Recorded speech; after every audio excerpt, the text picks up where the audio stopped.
TSN's Motoring 94 is brought to you by Quaker State. Quaker State, one tough motor oil. And Midas.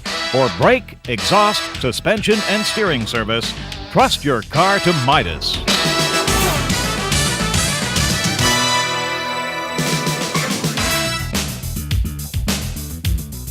This week we're in Shannonville, Ontario, where automotive journalists from across the country have gathered for the opportunity to drive every car and truck available in 1994.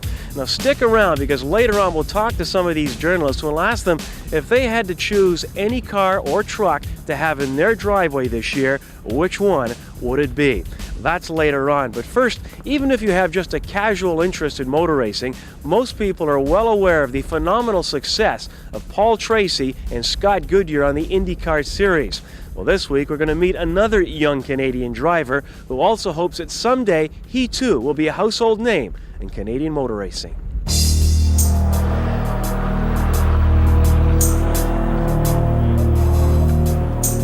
When he was 16 years old, Greg Moore of Maple Ridge, British Columbia, went for his driver's license, made an illegal turn, and failed the test.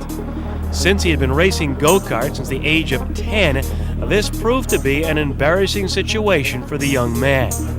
Since then, Greg has managed to make all the right turns, and today is considered one of this country's hottest racing prospects.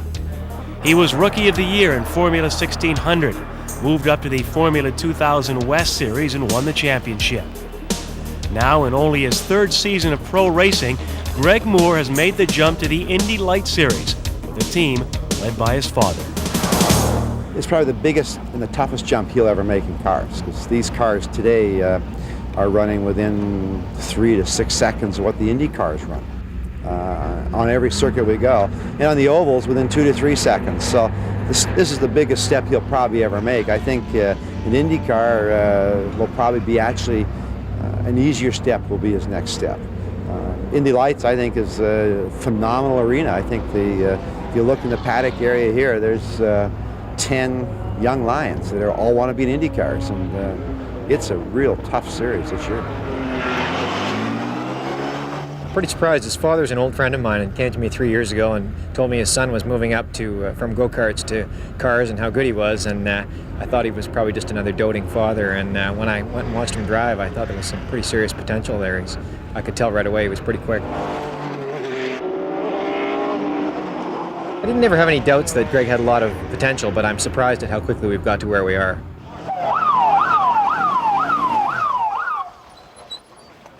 Well, the driving seems to come fairly naturally to me. I mean, you have to make a change once in a while, you know. That's one thing that Steve does. He's my driving coach, so he can suggest, well, let's go out and we'll walk the course every night before the race, Friday night, Saturday night. And he'll just ask me how I'm doing a corner, and he'll give me a couple pointers what he thinks should happen. And the other part, it takes a long time to work on. I mean, Paul Tracy's really good at setting up a car now, where probably before he wasn't that great because he didn't have a lot of experience doing it. So I mean, it takes a lot of experience before you really know exactly a lot of things about the car. The dream for Greg is to race the IndyCar Series, and he admits the success of Paul Tracy and Scott Goodyear can only help him achieve that goal. Well, Scott Goodyear went a bit of a different route than I have. I mean, he did Formula Atlantic and then straight to IndyCar, so that was a bit different than what Paul done. But he did go-karts, did Formula Ford, Formula 2000, Indy Lights, and now he's in IndyCar. So he's just paved a perfect path for me to get there. And I think once he signed with Penske, it opened up a lot of people's eyes that there is some good drivers in Indy Lights. So Paul running as well as he is and doing what he's done, it's paved a perfect path for me. It can be a dangerous sport. Is there any time for dad/manager to worry about? Every time he sits in the car. But that's been answered a lot. But he has the opportunity or the potential to become one of the best in the world, and you have to give him that opportunity.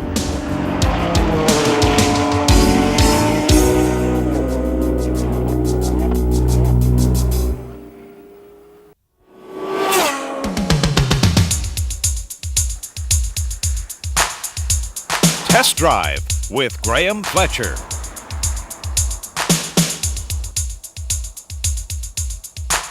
7,239 feet, Highwood Pass in the Rockies is the highest pass in Canada. The reason we're here, this week on Test Drive, we take a look at the 1994 Dodge Ram pickup. Until the advent of the new Ram, pickups were, for the most part, very staid in their appearance. The new Ram adds an interesting slant. The inspiration for the truck came from the 50s Power Ram wagon. However, the resemblance to the current breed of full-size Freightliner trucks cannot be mistaken. The raised hood line, lowered fenders and placement of the headlights all give away the similarity. Beneath the stylish hood you'll find a choice of no fewer than 5 different engines. The base 3.9-litre V6, the 5.2-litre V8 found in our test vehicle, a 5.9-litre V8, a 5.9-litre Cummins turbo diesel, and the truly awesome 8-litre V10. The latter giving the truck an unbelievable gross combined weight rating of 19,000 pounds, the trailer towing portion being about 13,600 when properly equipped. Our 1500 series tester is capable of towing a 7,700 pound trailer. The box layout has been carefully thought through in some aspects but not in others. For starters, there are 4 drain holes at the cab end of the bed. Now this will eliminate the large puddle of water you see so many other trucks transporting. You can subdivide the box into 3 separate compartments as well as 2 levels, and of course you'll find plenty of tie-downs. The drawback is that the box is tapered. There is a 2.5-inch discrepancy between the front and rear of the box when measured at the top of the sides. The problem with this is that not too many caps or camper conversions will fit with a taper. This means an unnecessary extra cost. For those that already own a cap, it's unlikely that it will fit the new Ram. The 5.2-litre motor in our truck has been substantially reworked. By revising the cam profile, modifying the valve train, utilising free-flow heads and adding sequential electronic fuel injection, power is now rated at 220 horses and 300 pounds-feet of torque at just 3,200 RPM. That means you have access to an abundance of torque low down in the rev range. Matched with this engine is a 4-speed automatic that features an on-off switch for the overdrive. The unique part being that for the first time you can now add a power takeoff to the automatic tranny. Previously, if you wanted a PTO, you had to go with a manual transmission. During the test, we averaged a commendable 11.2 litres per 100 kilometres or 25.2 miles per gallon. Now that for a full-size 2-wheel drive truck is surprisingly good, especially when tested at altitude.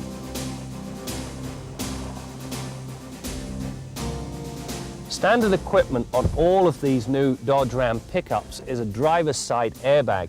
Now there has been some concern expressed in the past about adding an airbag to a vehicle that could be used for snow ploughing. What would happen if you hit an ice bank? Would the airbag deploy? Well, Chrysler assure me, and they seem fairly confident about the fact, that while ploughing, the airbag is not going to blow up in your face. The suspension is comprised of an independent coil spring setup with anti-roll bar up front and leaf springs in the rear. All shocks are gas charged. The ride is, by any standards, good. In fact, the comfort level offered exceeds that of Chrysler's own Magic Wagon, a vehicle considered to be one of the best in the truck market. When it comes to handling, the Ram is no slouch either. Over a variety of different surfaces, including some limited off-roading, the truck consistently performed above expectation. The need for a kidney belt in this vehicle is non-existent, something you cannot say about many other trucks. The problem most mechanics face when it comes to repairing a pickup truck is getting into the engine compartment. Well, Chrysler have addressed that situation on this Dodge by putting a step here and an anti-slip surface on top of the bumper so you can actually stand on it. The only thing you've got to watch is make sure your mechanic doesn't stick a size 12 boot through the condenser rad. All new Rams come with a front disc rear drum brake system with rear ABS as standard. Our tester features the optional 4-wheel anti-lock system. During the brake test I required 119 feet to stop from 80k, and on some steep downhill runs there was no evidence of any fade. For those that go for the 4x4 version of the truck, you'll be pleased to learn that the ABS system is still functional when you're in four-wheel drive.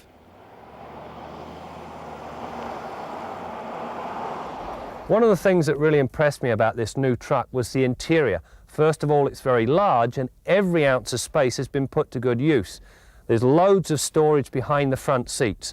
The 40-20-40 front seat allows you to adjust either half independently. That gives a lot of comfort to the two front passengers. However, the really neat part is the center console.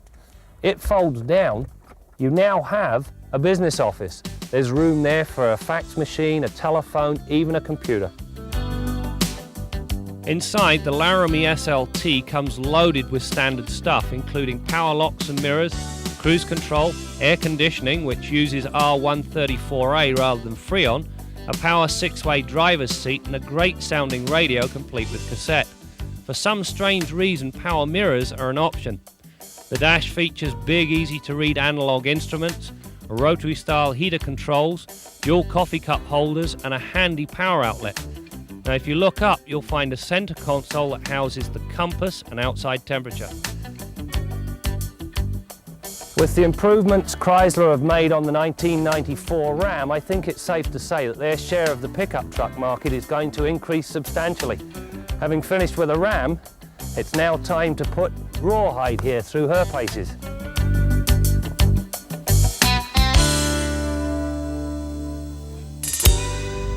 You're looking at the 1994 Porsche 911 Speedster.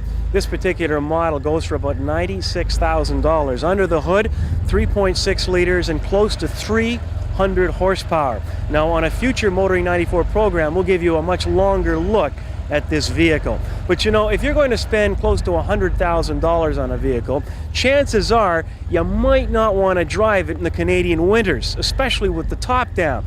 So now let's head to the garage, join Bill Gardner, who's going to offer us some do's and don'ts on storing cars over long periods of time.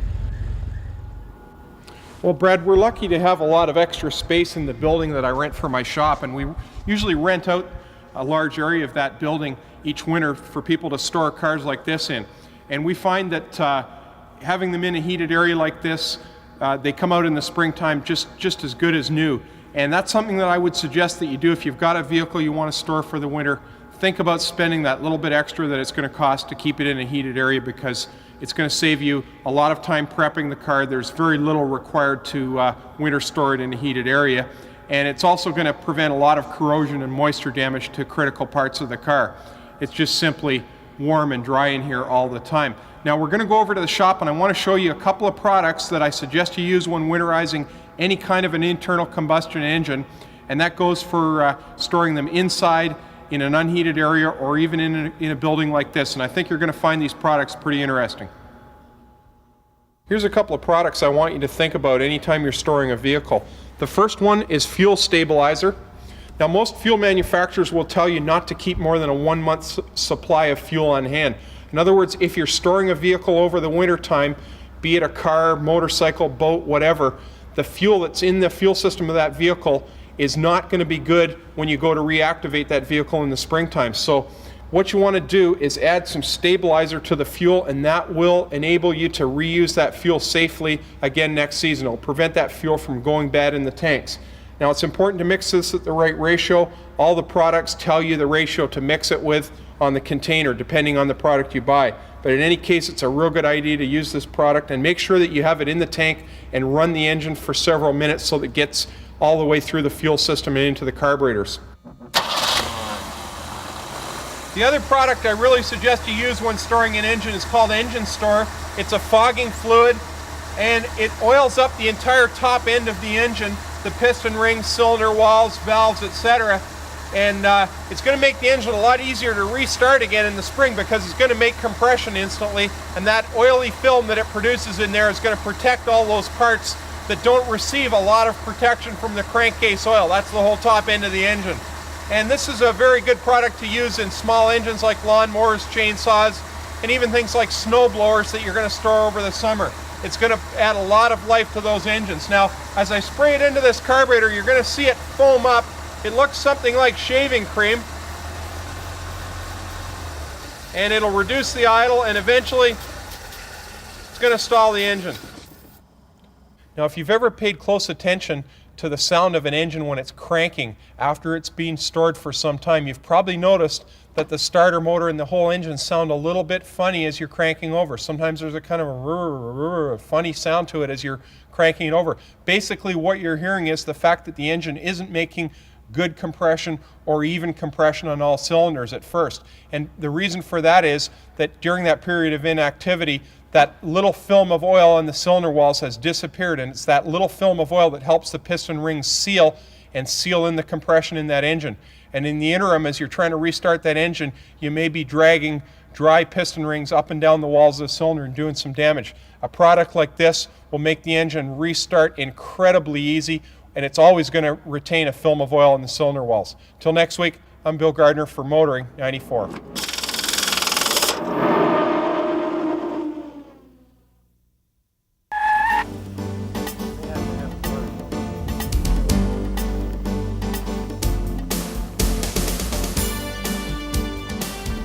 Once a year, Canadian automotive journalists travel to Shannonville, Ontario to make their final choices for the best cars and trucks of 1994.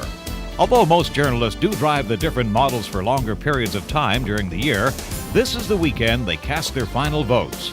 We took a brief poll. The question, if you had a choice, which vehicle would you like to see parked in your driveway in 1994? Well, as a family man and with budget and other considerations, financial considerations, I really like the Subaru Impreza. It's affordable. It's certainly got safety features as far as the four-wheel drive, and it doesn't have great room, but it has ample room. I'd probably choose the Volvo 850 GLT sedan. For the price, it's very safe. It's got quite a bit of performance, which I would need. It's very roomy, 4 doors, it's comfortable, and it's a reliable car. If I had the choice, I think I'd go the Super Turbo. The trouble with that is at $60,000 and having 2 young daughters that are probably going to be basketball players, we'll have to look for a second one, so I'd pick in a family sedan category or a family category the Volvo 850 Turbo wagon. Jennifer, you attend the Automotive Institute at Georgian College in Barrie, and you've been handing out keys to the auto journalists all day. If the manufacturer came up to you and said, take any car, take it home and put it in your driveway, what would it be? I'd have to choose the Mazda RX-7. I'd want something sporty, but something like the Porsche is just a little too much. I like the way the Mazda looks, so that'd be what I choose.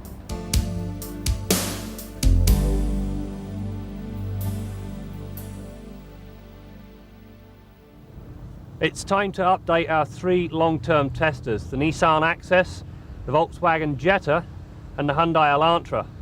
The subject of this week's update is serviceability and how you and I can save money in our own backyard. We're going to take a look at how easy it is to replace bulbs, check some fuses, and have a quick look under the hood. On the subject of being under the hood, you'll notice that the battery on this Nissan, you can actually service. Now, I think that's a wonderful idea, because the mere fact that a battery happens to be maintenance-free doesn't mean it's trouble-free.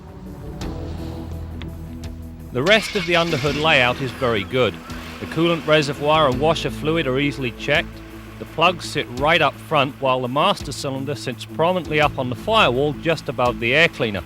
When it comes to the bulb or fuse replacement, the Axxess gets an A, pardon the pun, for access.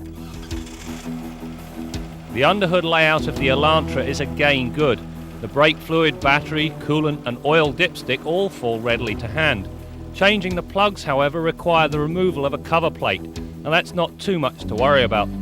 Changing all of the bulbs is accomplished with ease, and because the fuse panel is located in the left side kick panel, changing them is a cinch.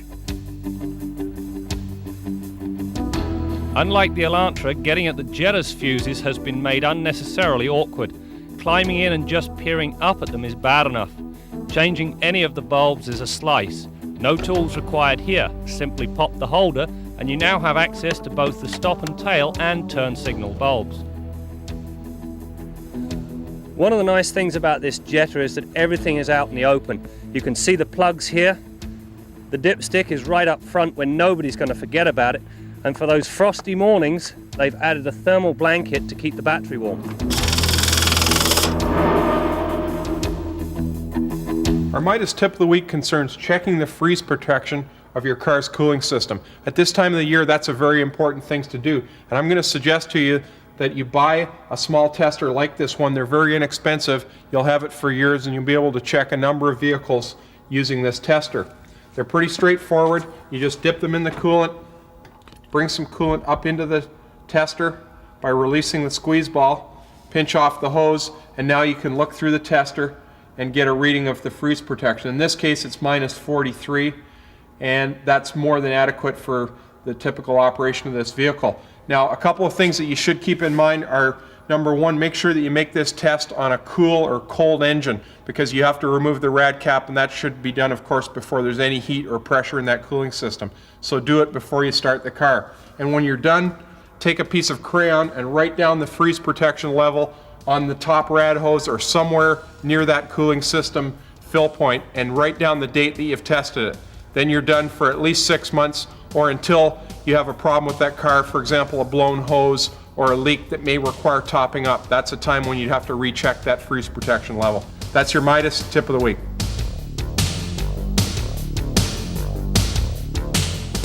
How long can Porsche keep on handing us this line? Well, stay tuned for Kenzies Corner and find out.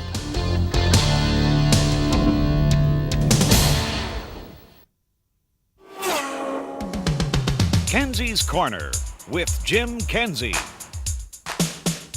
When you think about the things that Dr. Porsche championed, rear engines, air cooling, and swing axle suspensions, it's amazing so many people think he was a genius. All of those things were technological dead ends. And when the original 911 Porsche was introduced way back in 1963, everyone was certain this would be the last car of its type. And yet, 30 years later, they're still at it. This is the newest 911, the new Carrera. The swing axles are long gone. The new rear suspension is a fully modern multi-link design. The air cooling and the rear engine are still with us, though, and it now produces 272 horsepower. Despite the performance, it's in a very docile motor. You can pull 1100 RPM in 6th gear. Yes, it's now a 6-speed transmission. The car is more comfortable than before, and even the brakes have been improved, as if the 911 needed better brakes. But how long can they keep on selling cars like this? Well, the chief engineer for Porsche told me that when the mid-engine Boxster comes out in 1996, the two remaining front-engine Porsches, the 928 and the 968, will be discontinued, not to be replaced. And they have development plans for the 911 concept with the rear engine beyond the year 2000. Now, I don't know what we're going to be calling the show in the year 2000, maybe Motoring 00, but I can assure you we will have a road test of the latest rear-engine 911 Porsche. I'm Jim Kenzie. As I mentioned earlier, automotive journalists from across Canada are here in Shannonville, Ontario, as they make their final decisions on the car of the year. Now, talk about feeling like a kid in a candy store. Check out this board here. See all those keys? Well, those keys are for wagons and vans, performance cars, pickup trucks, family sedans, economy cars, luxury, sports cars, you name it. If that car is going to be in the showroom in 1994, there's a key here for that vehicle. Well, all I have to say is that there's at least one day of every year when auto journalists cannot complain about hard work. That's it for now. We'll see you next week for more stories about cars and the people who drive them. TSN's Motoring 94 has been brought to you by Quaker State. Quaker State, one tough motor oil. And Midas, for brake, exhaust, suspension, and steering service. Trust your car to Midas.